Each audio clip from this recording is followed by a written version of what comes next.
po si Danica and Francisco na maglalahad ng aking talumpati patungkol sa kahalagahan ng edukasyon. Magandang araw po sa inyong lahat.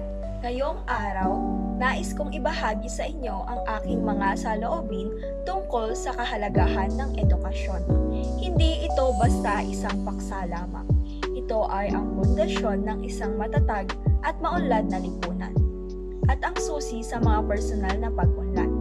Ang edukasyon ay higit pa sa pag-aaral ng mga aralin sa silid-aralan. Ito ay ang paglinang ng ating isipan, ang pagbubukas ng ating mga mata sa mundo at ang paghahanda sa atin para sa hamon ng buhay. Sa pamamagitan ng edukasyon, natuto tayong mag-isip ng kritikal, malutas ang mga problema at makagawa ng mga matatalinong desisyon.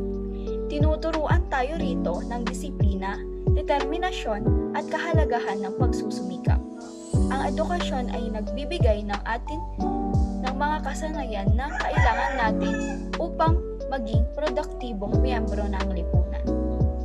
Nagkakaroon tayo ng kakayahang makahanap ng magandang trabaho, mag-ambag sa ekonomiya at mapabuti ang ating pamumuhay. Ngunit higit pa rito, ang edukasyon ay ang nagpapalawak ng ating pananaw, nagpapayaman ng ating kultura at nagtuturo sa atin ng pagpapahalaga sa ating kapwa. Sa isang mundo na patuloy na nagbabago, ang edukasyon ang ating pinakamalakas na sandata.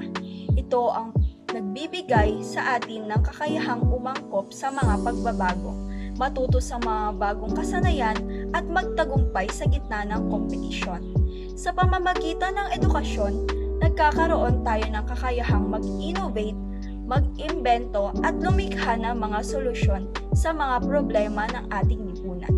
Ngunit ang edukasyon ay hindi lamang responsibilidad ng mag-aaral o mga guro. Ito ay isang responsibilidad din ng bawat isa sa atin. Bilang mga magulang, dapat nating hikayatin ang ating mga anak na mag-aral ng mabuti. Bilang mga kapatid, dapat nating suportahan ang isa't isa sa pag-aaral. Bilang mamamayan, dapat nating suportahan ang mga programa na naglalayong mapabuti ang kalidad ng edukasyon sa ating bansa. Sa huli, ang edukasyon ay isang pamumuhunan sa ating kinabukasan. Ito ay ang pamumuhunan sa ating sarili, sa ating pamilya at sa ating bansa.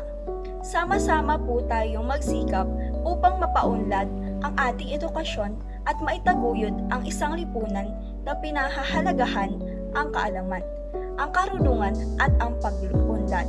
Maraming salamat.